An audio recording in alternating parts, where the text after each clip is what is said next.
So, a very, very warm welcome to you all on this webinar of project batch, commencements of project batch of C language. तो सबसे पहले तो मुझे बताइए, आप इसे कितने पहली बार कोई प्रोजेक्ट डिजाइन कर रहे हैं SCA में? कितने लोगों का ये फर्स्ट प्रोजेक्ट है?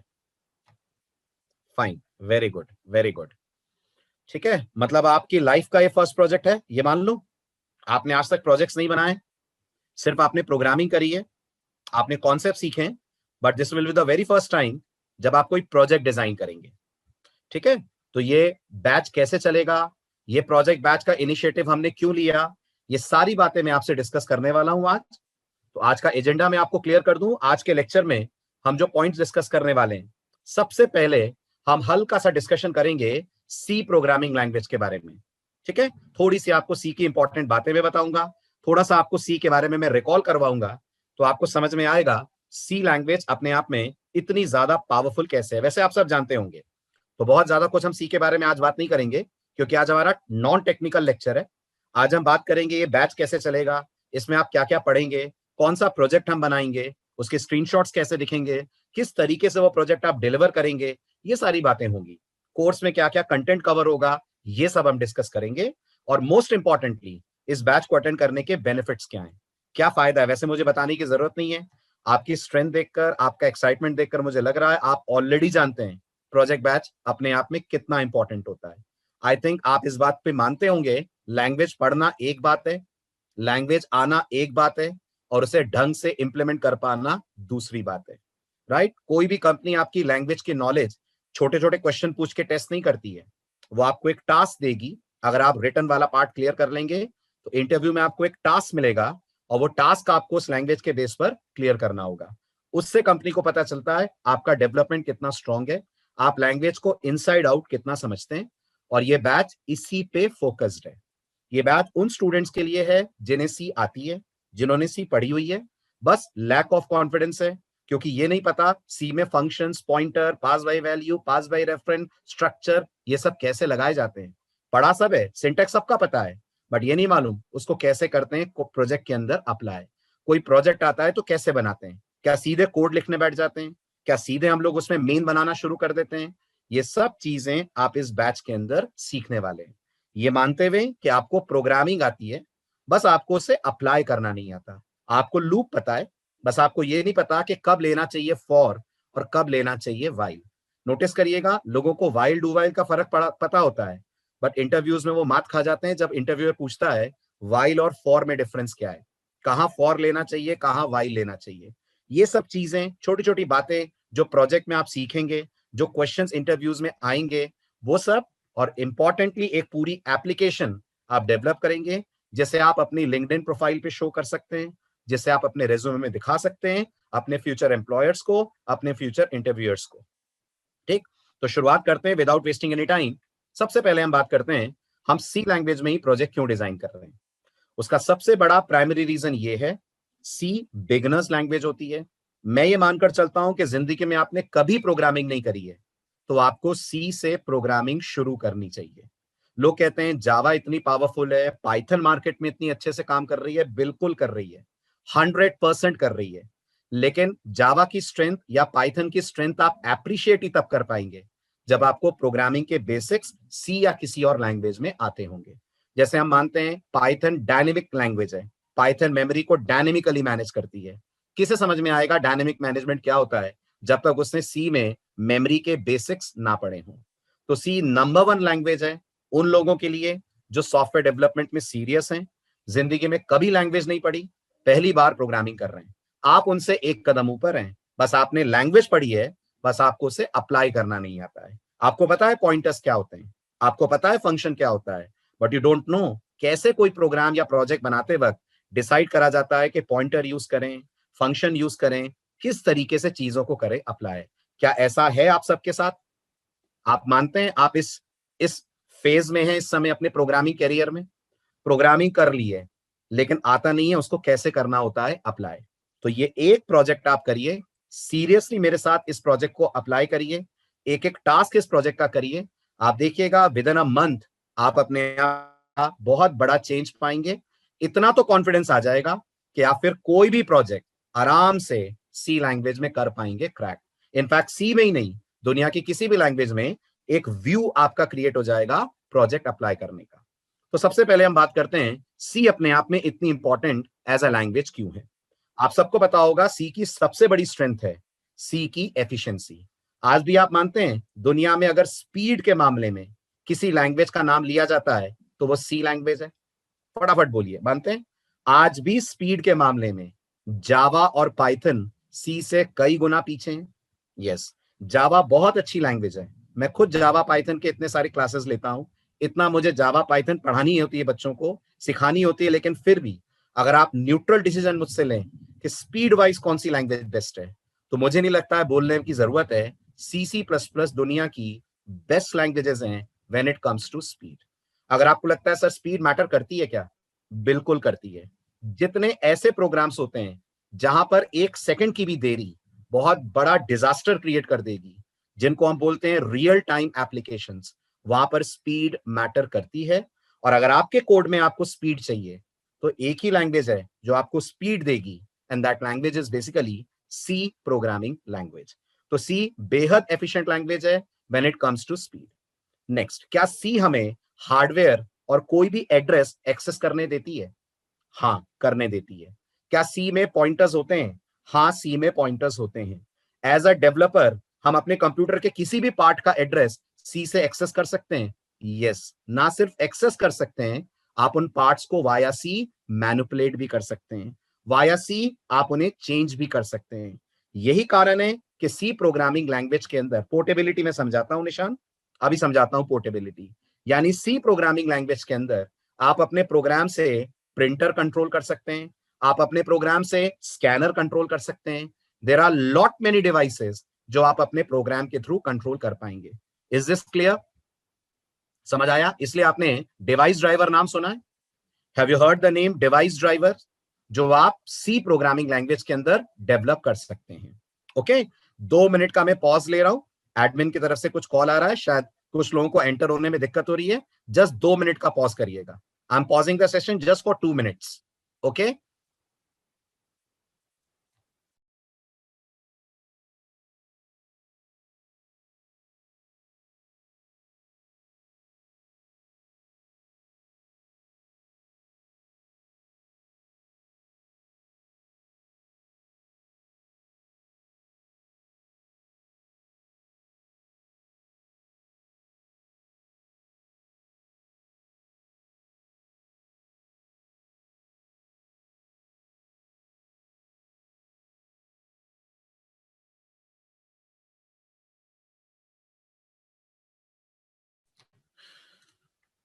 आप लोग को वॉइस का इशू आ रहा है क्या?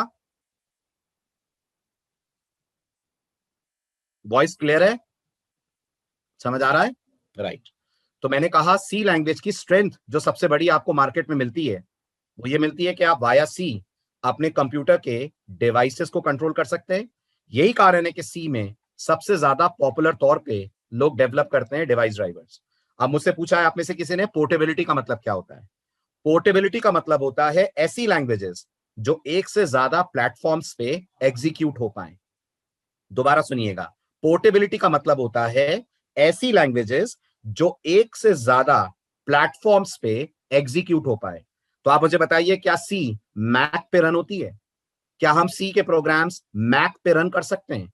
कर सकते हैं। क्या हम सी के प्रोग्राम लिनक्स पे रन कर सकते हैं? कर सकते हैं। क्या हम सी के प्रोग्राम विंडोज पे रन कर सकते हैं? कर सकते हैं। तो सी किस तरह की लैंग्वेज हुई? सी अपने आप में एक पोर्टेबल प्रोग्रामिंग लैंग्वेज हुई। A language which supports more than one operating system is called as a portable programming language. I repeat, a language which supports more than one operating system is called as a portable programming language. Of course, C में compiler बदलता है। अगर आपको Windows के programme को Mac पे लिखना है तो आपको मैक बेस्ड कंपाइलर यूज करना होगा। लिनक्स पे जाना है तो आई होप सब जानते होंगे जीसीसी कंपाइलर यूज करना होगा, लेकिन लैंग्वेज आपकी रहती है सेम। इसलिए हम बोलते हैं सी अपने आप में एक पोर्टेबल प्रोग्रामिंग लैंग्वेज है।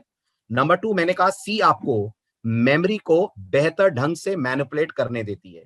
क्या सी में हम वेरिएबल का एड्रेस पॉइंटर में रख सकते हैं? तो जवाब है हाँ, रख सकते हैं। सिर्फ रख सकते हैं कि वाया पॉइंटर उसके कंटेंट्स बदल सकते हैं?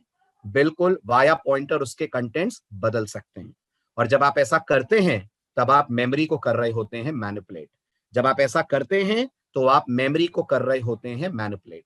तो सी का पॉइंटर होना मेमोरी मैनेजमेंट का या मेमोरी मैनिपुलेशन का सबसे बड़ा कारण है जो सी अपन को देती है। Last but not the least, C एकमात्र लैंग्वेज है जो आपको आपके कंप्यूटर के हर पार्ट को वाया कोड एक्सेस करने देती है। वाया सी एप्लीकेशंस आप अपने कंप्यूटर को रीबूट कर सकते हैं। वाया सी एप्लीकेशंस आप अपने कंप्यूटर के डिवाइसेस को कंट्रोल कर सकते हैं। आपने शायद सुना होगा hardware interaction. Have you heard this word? अगर प्रोग्रामिंग करी है तो ये वर्ड सुना है आपने, हार्डवेयर इंटरैक्शन। क्या हार्डवेयर इंटरैक्शन हम पाइथन में कर पाते हैं, जावास्क्रिप्ट में कर पाते हैं? नहीं, ये सब एप्लीकेशन लेवल की लैंग्वेजेस हैं। ये हार्डवेयर से बात नहीं करती हैं, ये सिर्फ बात करती हैं प्रोग्रामर से और कंप्यूटर की लाइब्रेरी से। बट अगर हार्डवेयर इंटरैक्शन करना है, there is only one language. वैसे दो है, one is assembly language and other one is C. But I think आप सबने सुना होगा assembly is very difficult. Assembly सीखना इज वेरी वेरी डिफिकल्ट। उसके कंपैरिजन में C is much more simple language when it comes to hardware interaction, when it comes to memory manipulation, when it comes to efficiency और proficiency of your code. इसलिए सी में हर किसी को एक project जरूर बनाना चाहिए ताकि आप सी में पॉइंटर्स बेटर समझ पाएं, आप सी में फंक्शंस को बेटर समझ पाएं, देख पाएं डायनेमिक मेमोरी कैसे एलोकेट होती है, स्टैटिक मेमोरी कैसे एलोकेट होती है, और इन सबको प्रॉपर तरीके से अपने कोड में आप यूज करना जानते हो, जो इस प्रोजेक्ट का मेन एम है, जो आप इस प्रोजेक्ट में आगे सीखेंगे। राइट? अब सी के बारे में मैं कुछ फैक्ट्स आपको बता देता हूं। बहुत सारी बातें पता होंगी आपको, कुछ बातें जरूर आपके लिए नहीं होंगी। सी के बारे में पहला इंपॉर्टेंट फैक्ट, आपके विंडोज ऑपरेटिंग सिस्टम में भी गौर करिएगा सी लैंग्वेज का यूज है। आई थिंक आप सब अगर कंप्यूटर साइंस बैकग्राउंड से हैं तो आपने इसका नाम सुना है कभी, kernel. Have you heard this word, kernel? KERNEL। Kernel operating system का वो पार्ट होता है जो एक्चुअल हार्डवेयर से इंटरैक्शन करता है। हर ऑपरेटिंग सिस्टम में दो चीजें होती हैं, एक होता है शेल और एक होता है कर्नल। शेल वो होता है जो आपको नजर आता है। तो जो आपके विंडोज का डेस्कटॉप है वो एक तरह का शेल है, यस और नो? यस, जो विंडोज का डेस्कटॉप है वो एक तरह का शेल है। लेकिन जो अंदर ऑपरेटिंग सिस्टम एक्टिविटीज करता है, हार्ड डिस्क को एक्सेस करना, प्रिंटर को एक्सेस करना, स्कैनर एक्सेस करना, कैमरा ऑन ऑफ करना, ये सारी एक्टिविटीज शेल नहीं करता। शेल सिर्फ यूजर से कमांड्स लेता है। ये सारी एक्टिविटीज कौन करता है? ये सारी एक्टिविटीज कर्नल परफॉर्म करता है। और आप मानते हैं कर्नल को हार्डवेयर से बात करनी होगी? कर्नल को हार्डवेयर से बात करनी होगी। हार्डवेयर से बात पाइथन कर सकती है? हार्डवेयर से बात पाइथन कर सकती है? नहीं कर सकती। जावा कर सकती है? नहीं कर सकती। जावास्क्रिप्ट कर सकती है? नहीं कर सकती। हार्डवेयर से बात सिर्फ सी कर सकती है। इसलिए जितने भी दुनिया के ऑपरेटिंग सिस्टम्स हैं, आप लिनक्स ले लें, विंडोज ले लें, मैक ले लें, कोई भी ओएस ले लें, उस ऑपरेटिंग सिस्टम का जो कर्नल वाला पार्ट है वो प्राइमरीली लिखा जाता है सी में। और जहां तक लिनक्स की बात है, आपको बता दूं मैं, लिनक्स का 97% कोड, कितना परसेंट सुना आपने ध्यान से? 97% कोड लिनक्स का डेवलप करा गया है यूजिंग सी। आपको लगेगा बाकी 3%, बाकी का जो 3% है वो लिनक्स का डेवलप करा गया है यूजिंग असेंबली लैंग्वेज। बाकी 3% में असेंबली लगी है, 97% में लिनक्स ऑपरेटिंग सिस्टम के लिए सी यूज हुई है। इनफैक्ट आपको पता होगा सी बनी ही इसलिए थी कि उसमें यूनिक्स ऑपरेटिंग सिस्टम को रीडिजाइन करा जा सके। आई होप सब जानते होंगे यूनिक्स के डेवलपर कौन है, यूनिक्स किसने बनाई, हु डेवलप यूनिक्स? यूनिक्स के डेवलपर हैं mister Ken Thompson. He is the person जिन्होंने यूनिक्स ऑपरेटिंग सिस्टम डिजाइन करा, और इन्होंने प्राइमरीली सी लैंग्वेज को यूज करके अपना यूनिक्स ऑपरेटिंग सिस्टम करा था डिजाइन। वही ऑपरेटिंग सिस्टम जिसका एडवांस वर्जन अपन लोग यूज करते हैं in the name of Linux. हाँ, सिक्योरिटी का इशू अंकित होता है, वो इसलिए होता है क्योंकि सी आपको पॉइंटर्स देती है। एज अ डेवलपर आप पॉइंटर का अगर मिसयूज करें तो उसके कारण सिक्योरिटी इश्यूज हो सकते हैं। लेकिन आप ऐसा कोड लिख सकते हैं कि कोई दूसरा अगर पॉइंटर यूज करके करे तो वो पर्टिकुलर काम पॉइंटर के थ्रू ना कर सके। तभी तो आप जानिए, सुनिए, अभी आगे आपको समझाता हूं मैं। तो लिनक्स ऑपरेटिंग सिस्टम, विंडोज, ये सब सी में बने। दुनिया का हर मोबाइल ऑपरेटिंग सिस्टम, चाहे वो आईफोन का iOS हो, चाहे एंड्रॉइड का मोबाइल ऑपरेटिंग सिस्टम हो, हर मोबाइल ऑपरेटिंग सिस्टम का जो कर्नल वाला पार्ट है, अगेन मैं आपको याद दिला दूं, वो डेवलप करा गया है यूजिंग सी प्रोग्रामिंग लैंग्वेज। तो आप चाहे गूगल पिक्सल यूज कर रहे हो, चाहे आप आईफोन यूज कर रहे हो, चाहे आप शाओमी का फोन यूज कर रहे हो, वीवो यूज कर रहे हो, ओप्पो यूज कर रहे हो, वन प्लस यूज कर रहे हो, कोई भी ब्रांड यूज कर रहे हो, हर ब्रांड जो एंड्रॉइड बेस्ड है उसके अंदर का जो कर्नल है वो कर्नल लिखा गया है यूजिंग सी प्रोग्रामिंग लैंग्वेज। ये मैं इसलिए आपको नहीं बता रहा हूं कि आप ये सब करें, मैं इसलिए बता रहा हूं कि आप जब रेज्यूमे में लिखेंगे कि आपने सी में प्रोजेक्ट करा है, तो आपसे पूछा जाएगा सी के बारे में कि क्या जानते हो, सी की क्या स्ट्रेंथ है, मार्केट में सी कहां यूज होती है, कोई लाइव एग्जांपल बताओ जहां पे सी यूज होती है। तो आप ये सारे एग्जांपल्स कोट कर सकते हैं। दुनिया की आज जो दो टॉप लैंग्वेजेस हैं, सब जानते होंगे, जावा एंड पाइथन। आप जानते हैं उनके कंपाइलर और इंटरप्रेटर खुद सी में डेवलप करे गए। जावा का कंपाइलर, पाइथन का इंटरप्रेटर और compiler, all of them have been developed using C programming language। Python के पीछे भी सी खड़ी हुई है, जावा के पीछे भी सी का सपोर्ट है। इन दोनों, पीएचपी जो फेसबुक की नंबर 1 लैंग्वेज थी जब फेसबुक लॉन्च हुई थी, इनिशियली वो पीएचपी को ही यूज करा करती थी। आज भी फेसबुक में बहुत सारा काम पीएचपी पे होता है, और पीएचपी का भी खुद का डेवलपमेंट करा गया है with the help of C programming language. और आपने डेटाबेसेस का नाम सुना है? Have you heard the word database? Right. दुनिया का नंबर 1 डेटाबेस बताइए। दुनिया का नंबर 1 डेटाबेस ओरेकल। ओरेकल खुद डेवलप करा गया है यूजिंग सी प्रोग्रामिंग लैंग्वेज। दुनिया का सबसे पॉपुलर फ्री डेटाबेस बताइए। दुनिया का सबसे पॉपुलर फ्री डेटाबेस है MySQL। MySQL itself has been developed using C programming language। तो नोटिस करिए, आपको हर जगह सी का प्रमोशन मिलेगा, सी का सपोर्ट मिलेगा, सी का पेनिट्रेशन मिलेगा।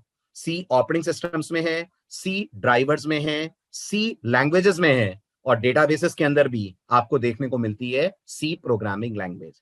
इसलिए हम लोग अपना कोर्स, अपना प्रोजेक्ट, आपका फर्स्ट प्रोजेक्ट लॉन्च कर रहे हैं यूजिंग सी प्रोग्रामिंग लैंग्वेज। इससे आप जब जावा पे प्रोजेक्ट करेंगे, पाइथन पे प्रोजेक्ट करेंगे, तब आप एप्रिशिएट कर पाएंगे कि जावा और पाइथन ने प्रोग्रामर का काम कैसे आसान करा as compare to C language. लेकिन अगर आपको अपने लॉजिक स्ट्रॉन्ग करने हैं, अगर आपको कंप्यूटर को इनसाइड आउट समझना है, प्रोग्रामिंग को इनसाइड आउट समझना है, सी जैसी कोई दूसरी लैंग्वेज नहीं है। सी इज द बेस्ट लैंग्वेज, और ना होती तो आप नोटिस करिए, आज भी हर कंपनी अपना जब सिलेक्शन करती है, अपना जब रिटन टेस्ट लेती है, तो क्वेश्चंस आपको मिलते हैं ऑन C++। काम भले ही वो आपको जावा पे कराएंगे, बट आपका जो इंटरव्यू कंडक्ट होगा, रिटन वाला पार्ट जो होगा, वो सारा होगा using C and C++ languages. C इतनी प्रोफिशिएंट और पोर्टेबल लैंग्वेज है, फिर भी नंबर 1 क्यों नहीं है? इसलिए नहीं है खुशी, क्योंकि सी का यूज इतना इजी नहीं है ना। आप करके देखना, सी में आप एक म्यूजिक प्लेयर बनाओ, कितना मुश्किल है, जबकि आप वही म्यूजिक प्लेयर पाइथन में, जावा में बनाओ, बहुत इजीली बन जाएगा। राइट? तो सी यूज होती है वहां जहां आपको हैवी वेट एप्लीकेशंस बनानी है, जहां लाइट वेट एप्लीकेशंस डेवलप करनी है, वहां ये बाकी लैंग्वेजेस यूज होती हैं। Right? It's not so easy to write every program in C language. और वैसे भी नोटिस करिए, दुनिया में कोई लैंग्वेज बेस्ट नहीं है। आप मानते हैं? दुनिया में बेस्ट कोई लैंग्वेज नहीं है। अगर कोई एक लैंग्वेज बेस्ट होती, तो क्या दूसरी लैंग्वेज के लिए स्कोप रहता? आप बताओ, कोई दूसरी लैंग्वेज कभी प्रमोट हो सकती थी अगर एक लैंग्वेज बेस्ट होती? तो हर कंपनी उसी लैंग्वेज को यूज करती, हर स्टूडेंट उसी लैंग्वेज को पढ़ता। तो लैंग्वेजेस के अपने अपने डोमेन होते हैं। ठीक है, मैं थोड़ी कह रहा हूं जावा पाइथन खराब है। जावा पाइथन का जो डोमेन है वो सी का डोमेन नहीं है। आप जावा में सर्वर डेवलप कर सकते हैं, सी में सर्वर डेवलप नहीं कर सकते इतनी आसानी से। आप पाइथन में आर्टिफिशियल इंटेलिजेंस के कोड्स लिख सकते हैं, मशीन लर्निंग के कोड लिख सकते हैं, सी में नहीं लिख सकते इतनी आसानी से एआई और एमएल के कोड्स, वहां पाइथन एक्सीड करती है। आ रही है बात समझ? Point clear? तो अपन जब प्रोजेक्ट बनाते हैं ना, तो अपन डोमेन देखते हैं। जब आप कंपनी में जाओगे ना, तो हर प्रोजेक्ट कंपनी जावा पे नहीं बनाएगी, वो डिपेंड करता है प्रोजेक्ट के रिक्वायरमेंट पे। इसीलिए तो आजकल कंपनीज एक्सपेक्ट करती हैं कि आप कम से कम 4-5 लैंग्वेज पढ़कर आए, ताकि आपके पास उतनी नॉलेज हो कि आप प्रोजेक्ट के अनुसार उस लैंग्वेज में अपने आप को कन्वर्ट कर सकें। आप कभी रिजिड नहीं रह सकते। मैं आपको ऐसे ऐसे लोग बताऊंगा जिन्होंने कंपनी में इंटर्नशिप पीएचपी पे करी है और आज प्रोजेक्ट जावास्क्रिप्ट पे बना रहे हैं। ऐसे भी लोग मार्केट में हैं जिन्होंने इंटर्नशिप करी है पीएचपी पे। फेसबुक के लोगों की बात कर रहा हूं मैं, पीएचपी पे उन्होंने फेसबुक में इंटर्नशिप करी है, लेकिन जब प्रोजेक्ट डेवलपमेंट की बात आई तो उन्होंने जावास्क्रिप्ट पे प्रोजेक्ट डिजाइन करा, जो फेसबुक का टाइमलाइन फीचर है। फेसबुक में टाइमलाइन जानते हैं? टाइमलाइन फीचर यूज करते होंगे ना आप लोग। फेसबुक का जो टाइमलाइन फीचर है वो जावा में डेवलप करा गया है, राइट? जबकि हम ये जानते हैं कि फेसबुक प्राइमरीली पीएचपी यूज करती है, और उसका जो टाइमलाइन वाला पार्ट है वो सर्वर पे जावा लैंग्वेज में लिखा जाता है। तो कोई भी बंदा जब कंपनी ज्वाइन करता है तो आप रिजिड नहीं हो सकते कि मुझे जावा आती है, मैं तो हर प्रोजेक्ट जावा पे करूंगा। You are not the decision maker. Company decide करती है कि लैंग्वेज कौन सी यूज करनी है, आपको बस उस लैंग्वेज को सीखना है, आना चाहिए, और टेक्नोलॉजी आपको चेंज करनी आनी चाहिए। इसलिए मैं कहता हूं कभी लैंग्वेज स्पेसिफिक मत बनिए, आप टेक्नोलॉजी सीखिए। लैंग्वेज तो कोई भी आप सीख लें, उस लैंग्वेज में चीजें आपको सेम मिलेंगी। Is it clear? समझ आया? तो हम लोग सी इसलिए पढ़ रहे हैं ताकि हमारे कॉन्सेप्ट्स क्लियर हो, प्रोजेक्ट के लिए एक इंसाइट बने, समझ में आए प्रोजेक्ट होता क्या है। अभी तक तो बस यही पता है खूब बड़ा कोड प्रोजेक्ट होता है, 2-3 हजार लाइनें लिख दो तो प्रोजेक्ट बन जाता है। अरे उसका एक तरीका होता है, उसको बनाने का एक स्टाइल होता है, एक पैटर्न होता है। वो पैटर्न आप इस प्रोजेक्ट के अंदर, इस बैच के अंदर सीखेंगे। Is this clear? समझ आया?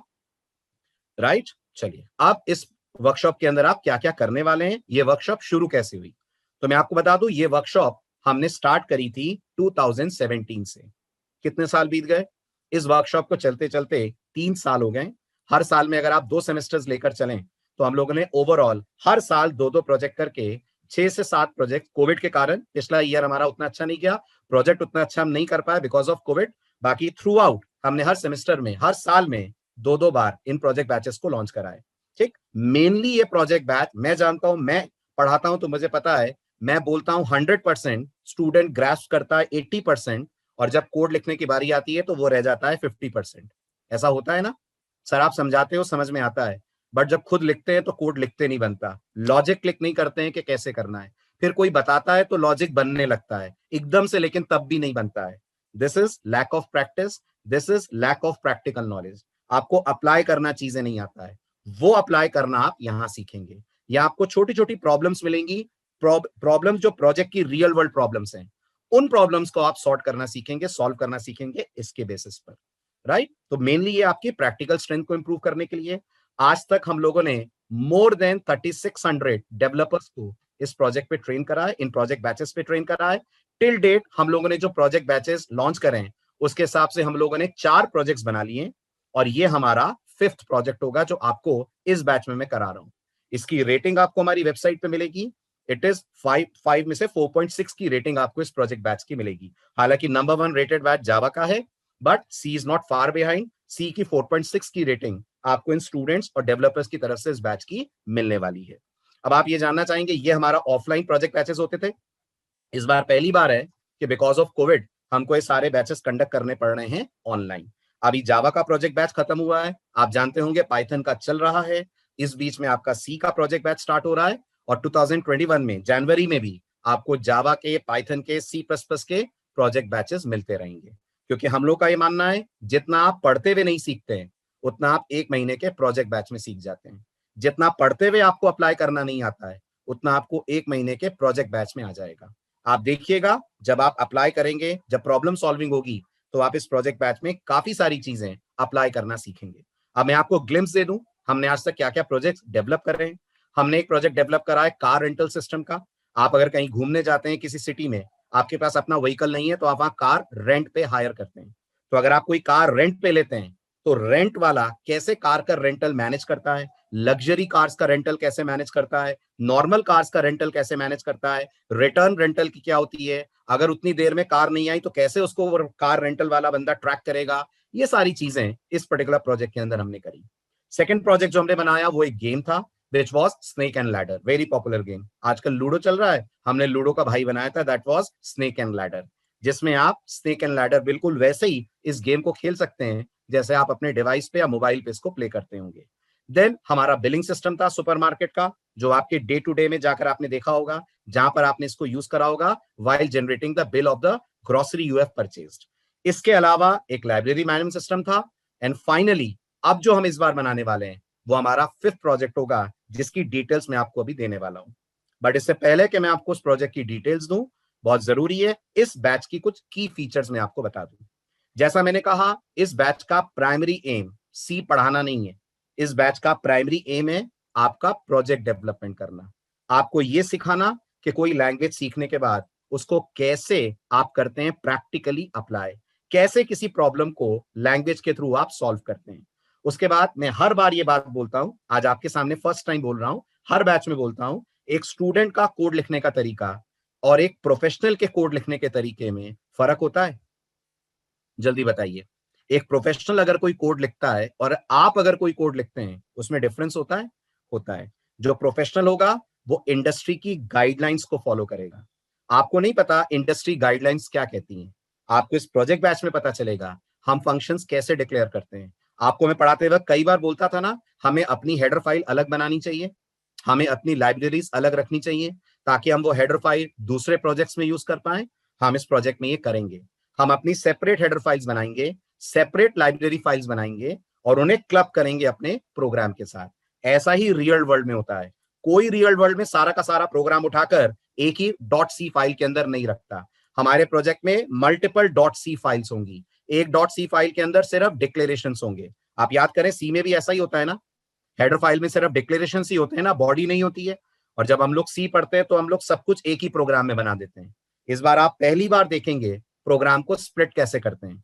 तो एक हेडर फाइल का सेक्शन होगा, अलग से हम डॉट एच फाइल्स बनाएंगे जिसमें सिर्फ डिक्लेरेशन होंगे। उसमें क्या क्या डिक्लेयर होगा? उसमें स्ट्रक्चर डिक्लेयर होगा, फंक्शंस डिक्लेयर होंगे।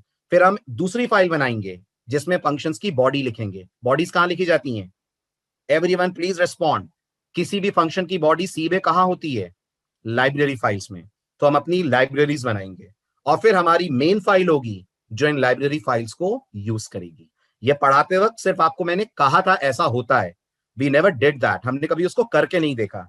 इस प्रोजेक्ट बैच में आप इस चीज को करके देखेंगे, कैसे अपने कोड को आप मल्टीपल पार्ट्स में स्प्लिट कर सकते हैं। देन इस प्रोजेक्ट में आपको असाइनमेंट्स मिलेंगे जैसे जैसे कोर्स हमारा प्रोग्रेस करेगा। और आपसे इतनी उम्मीद रखता हूं कि आप इतने सिंसियर होंगे कि आप ये असाइनमेंट्स पूरे करें, क्योंकि गौर करिएगा हर असाइनमेंट में जो आपको टास्क मिलेगा वो प्रोजेक्ट में मैं एज इट इज यूज करूंगा। मैं आपको बताऊंगा हमने लॉगिन का असाइनमेंट बनाया था, आप बोलोगे हाँ बनाया था, तो मैं बोलूंगा वही लॉगिन वाला असाइनमेंट आज हमें इस पर्टिकुलर पार्ट को हैंडल करने में हेल्प करेगा। तो हमें कोड दोबारा नहीं लिखना पड़ेगा, असाइनमेंट वाला कोड हम अपने प्रोजेक्ट में कर लेंगे कॉपी पेस्ट। समझ रहे हैं आप असाइनमेंट्स की इंपॉर्टेंस? असाइनमेंट सारे प्रोजेक्ट के टास्क पे बेस्ड है, तो जो टास्क होगा उसी का सब टास्क असाइनमेंट होगा। देन इस प्रोजेक्ट बैच को विद लैपटॉप आपको अटेंड करना है। मैं आपको पर्सनली मॉनिटर नहीं कर पाऊंगा क्योंकि फिजिकली हम लोग एक दूसरे के सामने नहीं है, बट टीम अवेलेबल रहेगी जब आपका बैच चलेगा। और मैं इतनी ऑनेस्टी आपसे एक्सपेक्ट करता हूं कि आपके पास एक लैपटॉप होगा, नहीं भी हो तो कम से कम आप बैच के बाद याद से उसको अपने लैपटॉप या डेस्कटॉप पे अप्लाई करें। यकीन मानिएगा इस बैच का फायदा तभी मिलेगा जब आप इसको प्रैक्टिकली करेंगे। अगर आज मैंने आपको कुछ पढ़ाया, आज मैंने बताया फाइल हैंडलिंग क्या होती है, 2 प्रोग्राम्स कराए, तो आप उसको तुरंत के तुरंत करके देखेंगे। इसीलिए ये बैच टोटली प्रैक्टिकल ओरिएंटेड है। और आप जानते हैं मुंह जबानी कभी प्रोजेक्ट नहीं बनेगा। प्रोजेक्ट तब बनेगा जब आपका हाथ, आपकी उंगलियां चले आपके लैपटॉप पे। तो आई एक्सपेक्ट कि आप इतनी सिंसेरिटी दिखाएंगे कि आप ऑन द स्पॉट प्रैक्टिकल्स हमारे करेंगे। मैं टाइम दूंगा बकायदा आपको, इसलिए प्रोजेक्ट का जो बैच का ड्यूरेशन होगा उसकी कोई लिमिट नहीं है।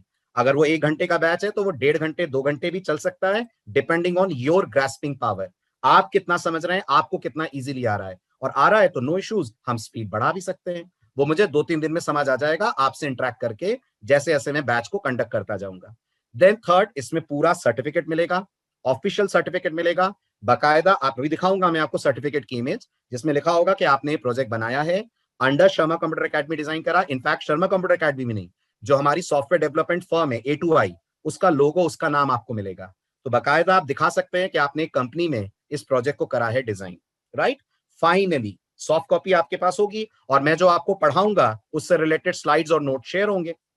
उसमें कोई टेंशन नहीं है आपको, जो भी मैं पढ़ाऊंगा उसके स्लाइड्स और नोट्स आपको मिलेंगे। जैसे ये स्लाइड्स भी आपसे शेयर होंगी जो आज आप देख रहे हैं, जिसमें प्रोजेक्ट का डिस्क्रिप्शन है, राइट। तो ये स्लाइड्स भी आपको मिल जाएंगी। फाइन, बिल्कुल आप उसको ऑनलाइन क्रेडेंशियल्स के तौर पे लिंक्डइन पे आराम से सर्टिफिकेट लिंक कर सकते हैं। और सबसे इंपॉर्टेंट क्या है? सबसे इंपॉर्टेंट ये है, आप इस प्रोजेक्ट को बनाने के लिए कोर्स के तौर पे कोई फी पे नहीं करेंगे। इसमें कोई फी कोर्स के लिए आपको नहीं देनी है, राइट। आपने 3-3.5 हजार रुपए, 2,500-3,000 रुपए सी लैंग्वेज के लिए दिए होंगे। इस प्रोजेक्ट के लिए आपको कोई फी नहीं पे करनी है, सिर्फ रजिस्ट्रेशन अमाउंट है जो मैं हर प्रोजेक्ट बैच में लेता हूं, just for the purpose of sincerity of you. वो रजिस्ट्रेशन अमाउंट 10% भी नहीं है आपकी कोर्स फी का, तो वो आपको देना होगा, दैट्स इट। और उसमें भी याद रखिएगा सिर्फ फर्स्ट 250 स्टूडेंट्स को हम लेंगे। We are not going to entertain more than 250 students. तो मैं आपको अभी बता दूंगा कैसे आपको रजिस्टर करना है। रजिस्टर करके जो आपका रजिस्ट्रेशन का स्क्रीनशॉट है वो आपको ग्रुप में याद से शेयर करना है, ताकि टीम को पता लग जाए किस तरह से नंबरिंग आ रही है, और 250 पे वो लोग ब्लॉक कर देंगे। ओके, सो डू रिमेंबर, ये 250 स्टूडेंट्स, फर्स्ट 250 स्टूडेंट्स के लिए ये पर्टिकुलर प्रोजेक्ट रजिस्ट्रेशन अवेलेबल है। ठीक है, अब आते हैं प्री रेक्विजिट्स क्या है। बता रहा हूं आयुष, फी कितना है मैं सब बताता हूं, आप देखते चलिए। फीस 0 है, बोल तो रहा हूं मैं। कोर्स के नाम पे कोई फीस नहीं है यहाँ पर, जितना कंटेंट आप देखेंगे उसके कंपैरिजन में कुछ नहीं है फीस। फीस सिर्फ रजिस्ट्रेशन की है। चलिए अब आगे बढ़िए। Do we have any framework for C development? नहीं अंकित, सी के लिए कोई फ्रेमवर्क अवेलेबल नहीं है। ओके, सी के लिए कोई फ्रेमवर्क नहीं है। सी अपने आप में इतनी वास्ट लैंग्वेज है, इतना कुछ है सी में करने के लिए कि आप लैंग्वेज को कर लें वही फ्रेमवर्क के बराबर है। बाकी एज सच कोई फ्रेमवर्क आपको नहीं मिलेगा। हाँ, ये जरूर है, अलग अलग टाइप ऑफ एप्लीकेशंस के लिए अलग अलग प्लेटफॉर्म्स अवेलेबल हैं। जैसे अगर आपको गेम डेवलपमेंट करना है, अगर आपको गेमिंग करनी है, तो गेम के लिए अलग प्लेटफॉर्म आपको मिलता है, यूनिटी, बिल्कुल, जिसमें आप गेमिंग कर सकते हैं। हाँ, ठीक है, चलिए आगे बढ़ते हैं। अब बात आती है क्या क्या प्री रेक्विजिट्स हैं, क्या क्या आपको आना चाहिए। तो सबसे इंपॉर्टेंट, आपको सी लैंग्वेज में फंक्शन पॉइंटर स्ट्रक्चर की नॉलेज होनी चाहिए। गौर करिएगा, सिर्फ नॉलेज, मैं ये नहीं बोल रहा, मास्टरी होनी चाहिए। आपको बहुत अच्छे से आना चाहिए पॉइंटर कैसे काम करते हैं, नो, आपको ये पता होना चाहिए पॉइंटर क्या होता है, आपको ये पता होना चाहिए पॉइंटर क्यों यूज करते हैं, और पॉइंटर यूज कहां करना है वो मैं आपको बताऊंगा। जब मैं आपको प्रोजेक्ट समझाऊंगा तब आपके सामने एक सिचुएशन आएगी, और वो सिचुएशन आपको अपने आप बताएगी कि यहां पर हमको पॉइंटर यूज करना होगा। समझ आ रही है बात? पॉइंट क्लियर हो रहा है? तो स्ट्रक्चर, पॉइंटर, फंक्शन, इनका भरपूर यूज इसमें होगा। मैं आपको क्या पढ़ाऊंगा वो भी बताता हूं आपको। हम सीधे प्रोजेक्ट बनाना शुरू नहीं करेंगे, बहुत सारे टॉपिक्स मैं आपको इस बैच में पढ़ाऊंगा। अभी देखिए, ये तो वो है जो आपको आने चाहिए, नंबर 1। नंबर 2, आपको किसी आईडी पे काम करने का बेसिक एक्सपीरियंस होना चाहिए। आई होप सबने टर्बो यूज करा होगा, कम से कम टर्बो तो सबको आता है, राइट? कोड ब्लॉक्स की चिंता मत करिएगा, कोड ब्लॉक्स पूरा इस प्रोजेक्ट बैच में मैं आपको सिखाऊंगा। Right from the installation till the final development code blocks में कैसे होता है वो हम सब इस बैच में करने वाले हैं। तो बस आपको टर्बो आना चाहिए और आपके लैपटॉप पे कोड ब्लॉक्स इंस्टॉल्ड होना चाहिए। कौन सा वर्जन? कम से कम वर्जन 16 से ऊपर का वर्जन भी चलेगा, बिल्कुल चलेगा। अगर आप जानते हो तो लेटेस्ट वर्जन क्या आ रहा है कोड ब्लॉक्स का? कोड ब्लॉक्स का लेटेस्ट वर्जन 20 आ रहा है, तो आप वर्जन 20 भी ले सकते हैं। और आपके पास अगर इंस्टॉल्ड है तो वेल एंड गुड, कोई टेंशन की बात नहीं है। लेकिन अगर नहीं है तो याद से आप इंस्टॉल कर लें। हालांकि इंस्टॉलेशन भी मैं आपको अगले लेक्चर में सिखाऊंगा, ठीक है? तो डजंट मैटर, अगर आपको लग रहा है इंस्टॉल नहीं हो रहा है, अगले लेक्चर में हम इंस्टॉलेशन भी देखने वाले हैं, ठीक है? हम वीएस कोड नहीं, हम कोड ब्लॉक्स यूज करेंगे, क्योंकि वीएस कोड के अंदर, ध्रुव याद करिए, कोई डिफॉल्ट कंपाइलर नहीं होता है। फिर आपको अलग से मिंग डब्ल्यू डाउनलोड करना होगा, और कोड ब्लॉक्स में आपको मिंग डब्ल्यू बाय डिफॉल्ट मिलेगा, ठीक है? इसलिए हम लोग यूज करेंगे। यस यस, आप C11 भी यूज कर सकते हैं, आप कोई भी यूज कर सकते हैं, आईडी डजंट मैटर, सबका कंपाइलर जीसीसी ही यूज होने वाला है, डजंट मैटर। क्लियर? आ रही है बात समझ में? अब आप क्या क्या पढ़ेंगे इस प्रोजेक्ट बैच में, क्या क्या आपको सिखाया जाएगा, उसकी लिस्ट आपको दे रहा हूं। नंबर 1, जो हम सबसे पहले पढ़ेंगे अगले लेक्चर में, टर्बो से कोड बॉक्स पे माइग्रेट होते हैं तो क्या क्या चीजें बदल जाती हैं। आप जानते हैं क्या क्या बदल जाता है? 10 चीजें आपके कोड में चेंज हो जाती हैं। वो चेंजेस क्या हैं, हेडर फाइल्स कैसे बदलती हैं, वो सब हम सीखेंगे। आप ये भी जानते होंगे कोड ब्लॉक्स में कॉर्नियो डॉट एच नहीं होती है। जानते हैं कोड ब्लॉक्स में कॉर्नियो डॉट एच नहीं होती है, बट हम लोग कोड ब्लॉक्स में कॉर्नियो डॉट एच को अटैच करेंगे। इससे आप ये सीखेंगे कि कोई एक्सटर्नल लाइब्रेरी कैसे अपन आईडी में अटैच करते हैं, क्योंकि हमारा जो प्रोजेक्ट है उसमें फॉन्ट कलर्स हैं, उसमें अलग अलग तरीके के फॉन्ट्स हम यूज कर रहे हैं, तो उसमें हमें टेक्स्ट कलर फंक्शन की जरूरत पड़ेगी। जल्दी बोलिए, टेक्स्ट कलर की जरूरत पड़ेगी। टेक्स्ट कलर कौन सी हेडर फाइल का फंक्शन होता है? अगर आप सी के बेसिक्स याद करें तो वो कॉर्नियो डॉट एच का फंक्शन होता है, और कॉर्नियो डॉट एच कोड ब्लॉक्स में होती नहीं है। तो कैसे हम कॉर्नियो डॉट एच यूज करेंगे वो भी मैं आपको सिखाऊंगा। कैसे इंटरनेट से कॉर्नियो डॉट एच की लाइब्रेरी डाउनलोड की जाएगी और आपके आईडी में उसे हम इंटीग्रेट करेंगे। तो दूसरों के कोड ब्लॉक्स में कॉर्नियो डॉट एच नहीं चलेगी, बट हमारे कोड ब्लॉक्स में चलेगी, क्योंकि हम उसे इंटीग्रेट करेंगे कॉर्नियो डॉट एच के साथ। आ रही है बात समझ में? Point clear? नेक्स्ट, तो हमारा फर्स्ट लेक्चर होगा माइग्रेटिंग टू कोड ब्लॉक्स। इसके बाद हम पढ़ेंगे बहुत इंपॉर्टेंट चैप्टर जिसका नाम होता है स्टोरेज क्लासेस। आपको याद होगा, आपने सीसी प्लस प्लस में स्टैटिक कीवर्ड सुना होगा, सुना है? स्टैटिक कीवर्ड के अलावा और भी स्टोरेज क्लासेस होती हैं जो इंटरव्यू के पर्पज से बहुत इंपॉर्टेंट है। फॉर एग्जाम्पल एक्सटर्न, बहुत इंपॉर्टेंट स्टोरेज क्लास है। बहुत सारी कंपनीज एक्सटर्न पे क्वेश्चंस आपसे पूछती हैं। तो एक्सटर्न स्टोरेज क्लास क्या करती है, ऑटो स्टोरेज क्लास क्या करती है, स्टैटिक क्या करती है, रजिस्टर क्या करती है, ये सब हम लोग पढ़ने वाले हैं। इसके बाद द मोस्ट इंपॉर्टेंट चैप्टर, जो आपके प्रोजेक्ट का बेस है, जिसके बिना प्रोजेक्ट नहीं बनेगा, and that chapter is file handling. आपका सबसे इंपॉर्टेंट चैप्टर स्टार्ट होगा फाइल हैंडलिंग, जिसके बेस पर आप प्रोजेक्ट का पूरा थीम समझेंगे। और उसके बाद हम पढ़ेंगे प्री प्रोसेसर डायरेक्टिव। हम लोगों ने नॉर्मली एक डायरेक्टिव यूज करा है, hash include. Am I true, सही बोल रहा हूं? हैश इंक्लूड के अलावा hash define, hash undef, hash ifdef, ये सारी चीजें हम लिखेंगे। हम ये भी सीखेंगे हम ऐसा प्रोग्राम कैसे बनाएं कि वो प्रोग्राम विंडोज पे भी चले और वो प्रोग्राम यूनिक्स पे भी चले। मल्टी प्लेटफॉर्म कोड हम सी में कैसे लिख सकते हैं, हम ये सब सीखेंगे प्री प्रोसेसर डायरेक्टिव में। हम एक बड़ा अच्छा सा इंटरव्यू क्वेश्चन भी सीखने वाले हैं। बिना मेन के प्रोग्राम रन हो जाएगा? व्हाट यू से? बिना मेन के प्रोग्राम रन होता है? नहीं होता ना, यहां हो जाएगा। जब आप प्री प्रोसेसर डायरेक्टिव पढ़ेंगे तो हम एक ऐसा ट्रिकी सा कोड लिखेंगे जो बिना मेन के प्रोग्राम को रन कर देगा। तो आप लोगों को दिखा सकते हैं कि आपने कुछ ऐसे ट्रिक ली है कि विदाउट मेन आपका कोड रन हो जाएगा। ये भी हम लोग करने वाले हैं। तो ये सारी चीजें इसमें आप देखेंगे। अपार्ट फ्रॉम दैट, आप ये सब पढ़ने के बाद आप प्रोजेक्ट के लिए रेडी होंगे। अभी प्रोजेक्ट स्टार्ट नहीं हुआ, अभी तो हमने कंटेंट कवर करा है। इसके बाद स्टार्ट होगा हमारा मेन प्रोजेक्ट। हमारा मेन प्रोजेक्ट है रेलवे रिजर्वेशन सिस्टम। इमेजिन करिए रेलवे के काउंटर पे एक कंप्यूटर रखा हुआ है। उस कंप्यूटर को यूज करके जो बंदा उस काउंटर पे बैठा है वो टिकट्स बुक कर रहा है। अब उसके सामने क्या सिनेरियो आता है, क्या सिचुएशन आती है, वो सब कुछ हमें डेवलप करना है। क्यों हम लोग इसका ऑनलाइन सिस्टम क्यों नहीं बना रहे हैं? क्योंकि हम सी पढ़ रहे हैं। अगर यही जावा होती, यही पाइथन होती, तो हम आईआरसीटीसी के जैसी ऐप बनाते। आप मानते हैं वो एक ऑनलाइन ऐप है? उसमें सर्वर इन्वॉल्व होता है, क्लाइंट इन्वॉल्व होता है, HTML CSS जावास्क्रिप्ट इन्वॉल्व होती है। वो आप जावा और पाइथन पढ़ के कर सकते हैं, PHP पढ़ के कर सकते हैं, जावास्क्रिप्ट पढ़ के कर सकते हैं। ये जो ऐप बना रहे हैं ये डेस्कटॉप एप्लीकेशन है। ये वो एप्लीकेशन है जो रेलवे बुकिंग काउंटर्स के ऊपर चलती है, जहां जाकर आप मैनुअली अपना टिकट बुक कर सकते हैं।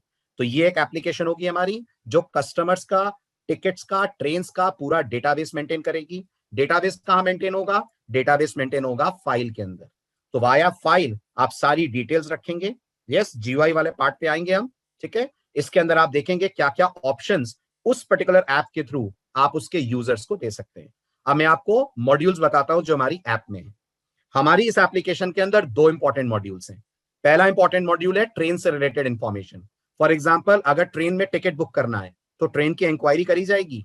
जल्दी बोलिए, पता करा जाएगा भोपाल से दिल्ली की कौन कौन सी ट्रेन है, वो ट्रेन कितने बजे चलती है, उसमें एसी में कितनी सीट्स हैं। ये सारी इंक्वायरी डिटेल्स होंगी ट्रेन मैनेजमेंट में। और जब कस्टमर सेलेक्ट कर लेगा कोई पर्टिकुलर ट्रेन, तो वो फिर अपना टिकट बुक करेगा। क्या सिर्फ टिकट बुक होगा कि टिकट कैंसिल भी होगा? जल्दी बोलिए, टिकट कैंसिल भी होगा। क्या ऐसा भी हो सकता है किसी कारणवश रेलवे को उस दिन ट्रेन कैंसिल करनी पड़े? किसी रीजन के कारण रेलवे को ट्रेन कैंसिल करनी पड़े, और इस साल तो बहुत हुआ है, बोलने की जरूरत ही नहीं है, इस साल तो बहुत हुआ है ट्रेन कैंसिल। तो वो मॉड्यूल भी हमारे प्रोजेक्ट का पार्ट है कि अगर एक ट्रेन कैंसिल होगी तो एज अ डेवलपर आप उसे कैसे हैंडल करोगे, कैसे करोगे ट्रेन कैंसिलिंग को अपने प्रोजेक्ट के अंदर इनकॉर्पोरेट। तो ये सारी चीजें अपन लोग देखेंगे। डेटाबेस नहीं है, फाइल हैंडलिंग है, ध्यान दीजिएगा। डेटाबेस नहीं है सी में। अगर आपको सी में डेटाबेस प्रोग्रामिंग करनी है तो आपको प्रो सी पढ़नी पड़ती है। हमने प्रो सी नहीं करी है, वी आर लर्निंग नॉर्मल सी, जिसमें डेटाबेस की जगह क्या यूज होगा? डेटाबेस की जगह हम फाइल हैंडलिंग यूज करेंगे। वाया फाइल आप टिकट की डिटेल स्टोर करेंगे, वाया फाइल ट्रेन की डिटेल्स आपका कोड मेंटेन करेगा। ओके, तो हमारे कोड में जो ट्रेन वाला मॉड्यूल है उसमें हम ट्रेन की डिटेल्स देख पाएंगे, उसमें हम लोग ट्रेन की बुकिंग्स देख पाएंगे, सारी ट्रेन की बुकिंग्स देख पाएंगे, ध्यान दीजिएगा। अपार्ट फ्रॉम दैट ट्रेन का कैंसिलेशन देख पाएंगे। अगर कैंसिल करना है कोई ट्रेन तो उसका कोड लिख पाएंगे। फिर हमारा टिकट मॉड्यूल होगा, और ये मेन मॉड्यूल है। इनके सब मॉड्यूल्स बहुत सारे हैं, ध्यान दीजिएगा। मैं आपको बताता हूं आप क्या नया सीखने वाले हैं इसमें इन सब के अलावा। ठीक है, स्क्रीनशॉट देखिएगा, आपको समझ आएगा। देन टिकट बुकिंग आएगी। टिकट बुकिंग में बुक द टिकट होगा। आप टिकट बुक करने के बाद हम टिकट के नंबर के बेस पर टिकट की सर्चिंग कर पाएंगे, टिकट की डिटेल्स देख पाएंगे। हम चाहेंगे तो टिकट कैंसिल होगा और इसके बाद उस पर्टिकुलर मेन्यू से लॉग आउट का कोड हम लिखेंगे। अब मैं आपको स्क्रीनशॉट दिखाता हूं तो आपको कुछ नया दिखेगा। सबसे पहले नोटिस करिए, ये हमने कोड ब्लॉक्स पे आईडी पे कोड डिजाइन करा हुआ है। इसमें कलर दिख रहे हैं, ये आउटपुट कलर दिख रहा है आपको, दिख रहा है। अब कलर कैसे आएगा? कलर आएगा जब हम कोड ब्लॉक्स में conio.h को इंटीग्रेट करना सीखेंगे। नेक्स्ट नोटिस करिए, पूरी टेबल जनरेट होगी। ये वैसी ही टेबल है जैसी आपने अगर डेटाबेस पढ़ा हो तो सेलेक्ट क्वेरी से जनरेट होती है, बट हम ये जनरेट करेंगे अपनी फाइल हैंडलिंग की नॉलेज से। ये पूरा डेटाबेस की तरह पूरे रिजल्ट्स दिखेंगे, आपको बताया जाएगा ये ट्रेन्स अवेलेबल है, आप कोई ट्रेन चूज करें। और सबसे इंपॉर्टेंट, हम इनपुट वैलिडेशन करना सीखेंगे। आप इस बात का मतलब समझते हैं, इनपुट वैलिडेट करना? इनपुट वैलिडेट करने का मतलब, अगर यूजर को ट्रेन नंबर देना है तो हम चाहेंगे वो सिर्फ डिजिट्स दे। अगर वो डिजिट के अलावा कुछ भी दे तो कोड एरर मैसेज देकर बंद हो जाए, कोड एरर मैसेज देकर बंद हो जाए। एस्केप दबा दे तो ये विंडो क्विट कर जाए। मतलब होगा सी का कोड, लेकिन बिहेव ऐसे करेगा जैसे जावा या पाइथन पे लिखा गया है। पूरा पूरा इवेंट हैंडलिंग वाला पार्ट होगा।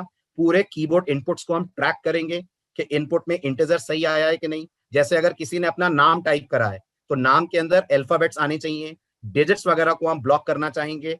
एज अगर दे रहा है यूजर अपनी तो एज न्यूमेरिक होनी चाहिए, एज में कोई अल्फाबेट अलाउड नहीं हो। अल्फाबेट टाइप कर दे तो एरर मैसेज आ जाए। ये सारी चीजें आप इसके अंदर हैंडल करने वाले हैं। इस तरह से आप नोटिस करिए, टॉप राइट कॉर्नर पे आप कुछ मैसेज दिखाएंगे, बॉटम पे कुछ मैसेज आ रहा होगा, मेन स्क्रीन पे आ रहा होगा रिजर्वेशन की डिटेल्स। ठीक है, इसके बाद ये टिकट से रिलेटेड पूरी डिटेल्स आपके स्क्रीन पे आ जाएंगी। जब आप टिकट बुक कर लेंगे तो आपको पूरी डिटेल स्क्रीन के ऊपर शो हो जाएंगी। ये बताएगा कि आपका टिकट बुक हो गया है, वो आपके स्क्रीन पे शो होगा। देन जितनी भी ट्रेन में बुकिंग हुई है ये उन सबकी डिटेल्स दिखाएगा। अब मुझे मान लीजिए 22416 इसकी सारी बुकिंग देखनी है, तो ये सारी बुकिंग इस 22416 की अपन को देखने लगेंगी। इसी तरह से कैंसिलेशन का मॉड्यूल होगा, इस तरह से ट्रेन को कैंसिल करने का मॉड्यूल होगा। Like this many modules will be develop. समझ आया? पॉइंट क्लियर हुआ? जल्दी जल्दी बोलिए, थीम समझ आया? इसमें क्या क्या पढ़ने जा रहे हैं? तो प्राइमरीली आप सीखने जा रहे हैं आउटपुट को कलर्ड करना, आउटपुट को अट्रैक्टिव बनाना, लॉजिक बेस्ड टेबल्स जनरेट करना, और सबसे इंपॉर्टेंट आप सीखेंगे वैलिडेशन ऑफ इनपुट्स, जो आपको हर जगह करना पड़ेगा। आप यूजर से बोलेंगे एंटर योर एज, उसने टाइप कर दिया सचिन, तो आप कैसे रोकेंगे और कैसे सचिन को डिलीट करेंगे? हम ये भी देखेंगे, वो सचिन पूरा डिलीट हो जाएगा और कर्सर फिर से आ जाएगा ये कहते हुए input was invalid, try again. तो यूजर को इंटीजर ही देना पड़ेगा वरना कोड आगे ही नहीं बढ़ेगा। अगर हम जेंडर मांगेंगे तो क्या अलाउड है? अगर हम जेंडर मांगेंगे तो MF अलाउड है। MF के अलावा वो कुछ भी लिखेगा एप्लीकेशन ब्लॉक कर देगी उसके इनपुट को। तो आप इनपुट की ब्लॉकिंग सीखेंगे, वो सारी चीजें सीखेंगे। राइट, ग्राफिक्स नहीं, हम कॉनियो से सारे काम करने वाले हैं।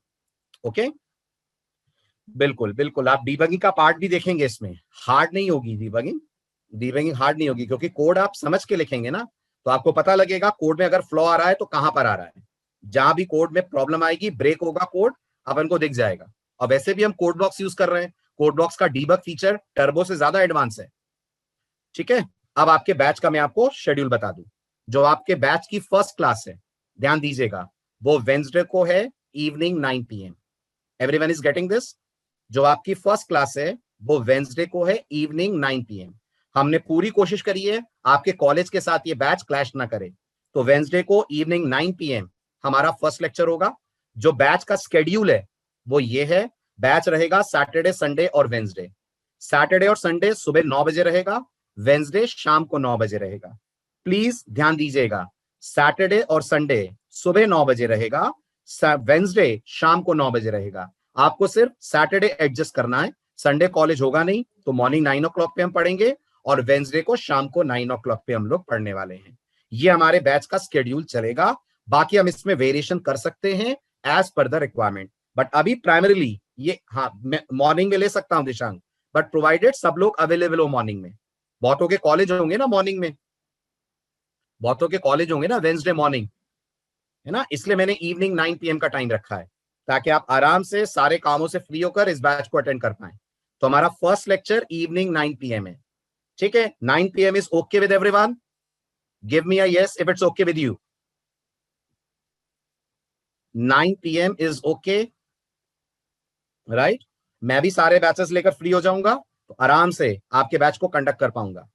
फाइन, तो आपका स्केड्यूल रहेगा Wednesday 9 PM, Saturday and Sunday 9 AM। हमारा फर्स्ट लेक्चर कंडक्ट होगा इस पर्टिकुलर वेंसडे को, दैट इज 16 दिसंबर। नहीं, पाइथन के साथ क्लैश नहीं होगा निशांत। पाइथन थर्सडे रहती है 9 बजे।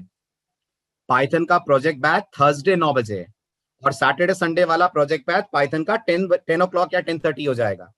वापस आप अपने टाइम पे चले जाएंगे जिस टाइम पे थे।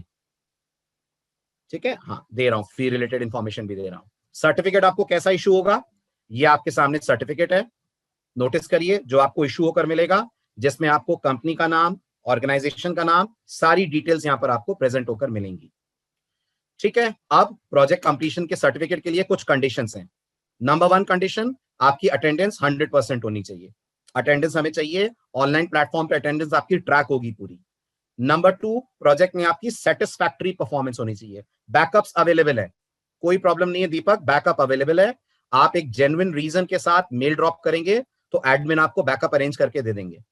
ठीक है, बैकअप्स अवेलेबल है, लेकिन पूरे कोर्स का बैकअप नहीं होगा, कुछ क्लासेस का बैकअप मिलेगा जो आपकी मिस हो जाती हैं। उसके लिए आप एडमिन से बात कर सकते हैं, वो आपको बैकअप की डिटेल्स दे देंगे। देन आपको असाइनमेंट्स का टाइमली कंप्लीशन करना होगा। फाइन, अब आता है नेक्स्ट इंपॉर्टेंट पॉइंट, फी कितनी है। जैसा मैंने कहा, कोर्स की फी 0 रुपीज है। कोर्स में आपको कुछ पे नहीं करना, सिर्फ रजिस्ट्रेशन फी है, दैट इज 300 रुपीज। वो आपको ऑनलाइन पे करना होगा। एंड एज आई सेड, ये रजिस्ट्रेशन फर्स्ट 250 स्टूडेंट्स के लिए हम ले रहे हैं। राइट, बैच में आप इस समय देख सकते हैं 450 से ज्यादा स्टूडेंट्स हैं, but the registration is valid only for first 250 students. Registration कैसे करेंगे आप, मैं उसको बता देता हूं आपको। रजिस्ट्रेशन करने के लिए आपको हमारी वेबसाइट पे जाना होगा। आई होप सबने sclive.in विजिट करी है। अगर क्लासेस मिस हो जाती है मेहताब, तो आपका 100% उसमें काउंट होगा। आप जब बैकअप लेंगे तो उसमें अटेंडेंस अपडेट हो जाएगी आपकी। राइट, तो सभी लोगों ने sclive.in पे विजिट करा है। 250 के अलावा कुछ नहीं देना है आपको, सिर्फ 250 रुपीज का रजिस्ट्रेशन है, वो आपको देना है। सॉरी, 300 का, not 250। Registration amount is 300। 250 students इसके अंदर अलाउड हैं। इससे ज्यादा आते हैं तो क्या करना है वो हम लोग देखेंगे। लाइफ टाइम मेंबरशिप वालों को कुछ नहीं देना है। जिन्होंने लाइफ टाइम मेंबरशिप ली है आपको कुछ नहीं देना है। ओके, आप डायरेक्ट रजिस्टर कर सकते हैं, उसके लिए आप एडमिन से बात कर लें जिन्होंने लाइफ टाइम मेंबरशिप ली हुई है। रजिस्टर करने के लिए sclive.in पे जाना है, मैं बता देता हूं आपको। एनरोलमेंट पे क्लिक करना है, वहां सी प्रोजेक्ट का ऑप्शन आपको मिलेगा, सी प्रोजेक्ट पे क्लिक करना है। उसके बाद ऐड टू कार्ट पे क्लिक करना है, आपके सामने पेमेंट गेटवे आ जाएगा, वहां पेमेंट करना है, ये डिटेल्स फिल करनी है, और आपको एक स्क्रीनशॉट मिलेगा। ये स्क्रीनशॉट देख रहे हैं, ये स्क्रीनशॉट आपको अपने टेलीग्राम ग्रुप में पोस्ट करना है। एवरीवन प्लीज अंडरस्टैंड दिस, मैं आपको दिखा देता हूं विजिट करके। आपको सबसे पहले sclive.in पे जाना है। द फर्स्ट थिंग, sclive.in पे जाइए, sclive.in पे क्लिक कीजिए ऑन एनरोल बटन। जैसे इस पे क्लिक करेंगे आप हमारे कोर्सेज की लिस्ट पे पहुंच जाएंगे। कोई असाइनमेंट नहीं बना तो हम लोग हेल्प के लिए अवेलेबल हैं प्रिया, नो इश्यूज इन दैट। यहां सी प्रोजेक्ट पे क्लिक करना है आपको। सी प्रोजेक्ट पे क्लिक करेंगे तो ऐड टू कार्ट आएगा। अभी नोटिस करिए 250 था, अब 243 रह गया है, 7 सीट्स इसमें भी बुक हो गई हैं। ऐड टू कार्ट पे क्लिक करना है। जैसे इस पे आप क्लिक करेंगे ये आपके सामने विंडो आएगी, इसमें आप अपनी डिटेल्स फिल करें, और जैसा मैंने कहा डिटेल फिल करने के बाद, पेमेंट करने के बाद, ये स्क्रीनशॉट याद से ग्रुप में पोस्ट कर दीजिएगा। Is this clear to everyone? Process समझ आया? एवरीवन प्लीज रिस्पॉन्ड, प्रोसेस समझ आया आपको? रजिस्टर करना क्लियर हुआ? Very good. ठीक है, तो ये पूरा प्रोसेस है। ठीक, नेक्स्ट क्लास अब हमारी कब होगी, कब मिल रहे हैं अगली क्लास में? जल्दी जल्दी बोलिए। Next class is